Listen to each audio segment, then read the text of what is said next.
Next nine news में आपका बहुत बहुत स्वागत है। मैं हूं आपके साथ अबरारुल हक रहमानी। मुद्दा आज का में चर्चा करेंगे आम आदमी पार्टी और उनसे जुड़े उन तमाम कार्रवाइयों को लेकर जो ईडी लगातार दावे कर रही है कि ईडी इस पूरे मामले पर कहीं ना कहीं साफ तौर पर जो है यहाँ पर अपने पक्ष को रख कर के ये बताने की कोशिश कर रही है कि आम आदमी पार्टी भ्रष्टाचार में संलिप्त है। आम आदमी पार्टी आबकारी नीति को लेकर के घोटाला की है और इस मामले पर अब तक जितने नेता जेल में जा चुके हैं और इसमें अब पार्टी के मुखिया अरविंद केजरीवाल को भी गिरफ्तार किया जा सकता है। बीते 4-5 दिनों में जो घटना घटी वो आपकी नज़रों के सामने। मेरे साथ इस पूरे मामले पर बात करने के लिए प्रांश मौजूद हैं। समझते हैं कि आखिरकार इसको लेकर के इनकी क्या राय है और क्या वाकई अरविंद केजरीवाल को इस मामले में कोई राहत मिलती नजर आ सकती है।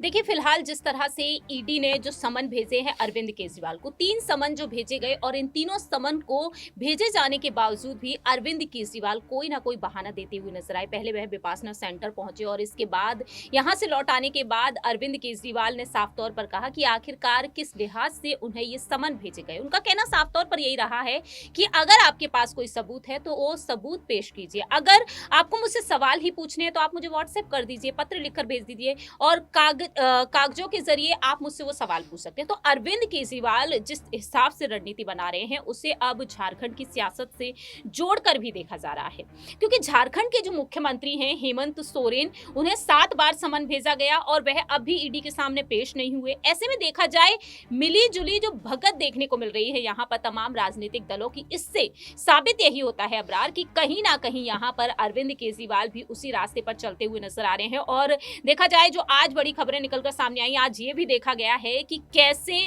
अब अरविंद केजरीवाल केंद्र की मोदी सरकार को चुनौती दे रहे हैं। जहां एक तरफ मोदी सरकार, मान लीजिए बीजेपी जिस तरीके से अयोध्या में जो नवनिर्मित राम मंदिर है उसमें काफी ज्यादा व्यस्त हो चुकी है, क्योंकि 22 जनवरी को यहां पर प्राण प्रतिष्ठा का समारोह है, रामलला विराजमान होंगे यहां पर। ऐसे में देखा जाए पूरा का पूरा फोकस यहां पर है। मीडिया कर्मियों की भी बात की जाए तो मीडिया भी यहां पर राम मंदिर को ही दिखाती हुई नजर आ रही। तो अरविंद केजरीवाल इस चीज का फायदा उठाते हुए अब देखा जाए तो बीजेपी के गढ़ में गुजरात में पहुंचकर अब देखा जाए तो मतदाताओं को रिझाने की कोशिश करेंगे। अब यहां पर देखा जाएगा 3 दिन तक वह दौरे करते हुए जिस तरीके से नजर आएंगे, रैली निकालते हुए नजर आएंगे। जाहिर है कि इस बार भी उनके साथ यहां पर सीएम भगवंत मान नजर आएंगे। तो ऐसे में देखा जाए ईडी की चुनौतियों को देखते हुए अरविंद केजरीवाल अब भी नहीं रुक रहे हैं, लेकिन यहां पर ईडी के पास जो विकल्प बचते हैं वो यही है कि अब ईडी कोर्ट की तरफ रुख कर सकती है, वारंट जारी किया जा सकता है, अरविंद केजरीवाल के घर पर छापेमारी की जा सकती है। अगर यहां पर संतोषजनक जवाब नहीं मिलते तो कहीं ना कहीं अरविंद केजरीवाल की गिरफ्तारी नजदीक नजर आ सकती है। बिल्कुल, अरविंद केजरीवाल को लेकर के इस समय कई बड़ी चर्चा चल रही है कि आखिरकार क्या उनकी गिरफ्तारी के बाद आम आदमी पार्टी पूरी तरीके से बिखरती हुई नजर आएगी, क्योंकि आम आदमी पार्टी के एक नेता नहीं बल्कि कई नेता इस पूरे मामले पर कहीं ना कहीं फंसते हुए नजर आ रहे हैं। दर्शकों, आपको ये भी बता दें कि इस समय शराब आबकारी नीति मामले के अलावा भी एक ऐसा मामला है जो कहीं ना कहीं अरविंद केजरीवाल की परेशानी खड़ी कर सकता है। जब मोहल्ला क्लिनिक की बात आती है तो अरविंद केजरीवाल के द्वारा किए गए उन तमाम कामों को आप ध्यान में लाते हैं, लेकिन अब वही मोहल्ला क्लिनिक यहाँ पर कहीं ना कहीं उनके लिए एक परेशानी का बड़ा कारण बनता चला जा रहा है, क्योंकि इसको लेकर के अब सीबीआई जांच की बात सामने आ रही है और सीबीआई अगर जांच करेगी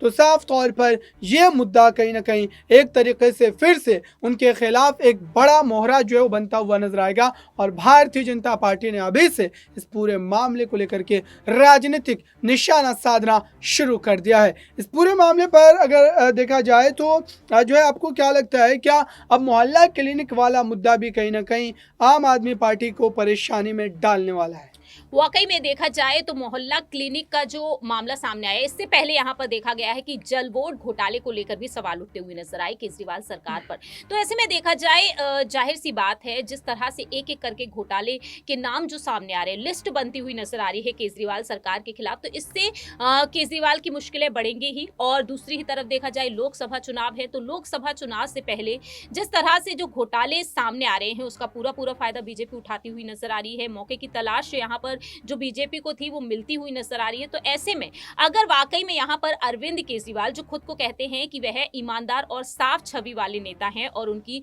छवि धूमिल करने की कोशिश की जा रही है, ऐसे में अगर वाकई में यहाँ पर ये सच साबित हो जाता है तो अरविंद केजरीवाल की मुश्किलें बढ़ेंगी ही बढ़ेंगी। बिल्कुल, अरविंद केजरीवाल इस पूरे मामले पर फंस रहे हैं क्योंकि इसको लेकर के कई बड़े सवाल उठ रहे हैं और ये भी दावा किया जा रहा है कि सौरभ भारद्वाज जो कि इस मामले पर ये कह रहे हैं कि कहीं न कहीं उन्होंने पत्र लिखा था। लेकिन अब पूरी तरीके से मामला जो केंद्रित है दर्शकों, वो मोहल्ला क्लिनिक पर नहीं बल्कि अरविंद केजरीवाल के समन दिए जाने के बाद हाज़िरी नहीं देने पर है।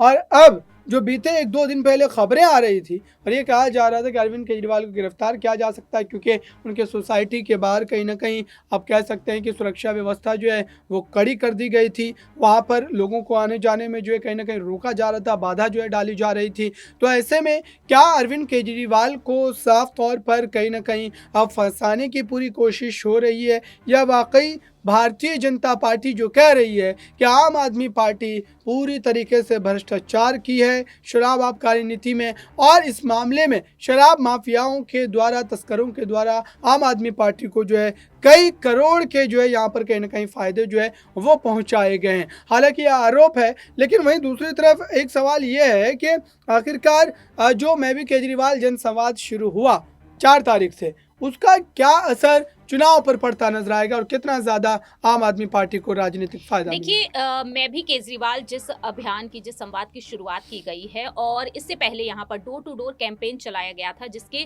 जरिए ये जानने की कोशिश की गई थी कि आखिरकार कितने लोग केजरीवाल के समर्थन में इस सवाल पर रहेंगे कि अरविंद केजरीवाल अगर जेल जाते हैं तो उन्हें मुख्यमंत्री पद से इस्तीफा देना चाहिए। तो ऐसे में आतिशी मरलेना साफ तौर पर अपनी बात कहती हुई नजर आई हैं कि हम इस अभियान की शुरुआत कर चुके हैं, डोर टू डोर कैंपेन जो उन्होंने चलाया है इसके जरिए जानने की कोशिश की गई है और ज्यादा से ज्यादा लोगों को समर्थन मिला है केजरीवाल को। अगर वह जेल भी चले जाते, गिरफ्तार भी हो जाते हैं तो भी उन्हें मुख्यमंत्री पद पर ही रहना पड़ेगा और पार्टी का भी यही फैसला रहा था। हालांकि नाम तो केजरीवाल की पत्नी का भी सामने आया था, लेकिन यहां पर देखा गया है कि अरविंद केजरीवाल के नाम पर ही मुहर लगती हुई नजर आई है। ऐसे में मैं भी केजरीवाल इस मुहिम की शुरुआत की गई है और आम आदमी पार्टी के मुताबिक तो यही सामने आता है कि उन्हें ज्यादा से ज्यादा लोगों का समर्थन मिल रहा है, लेकिन ये तो सब कुछ जनता पर निर्भर करता है। और 2024 की जो शुरुआत हो चुकी है, लोकसभा चुनाव है, दिल्ली की 7 लोकसभा सीटों पर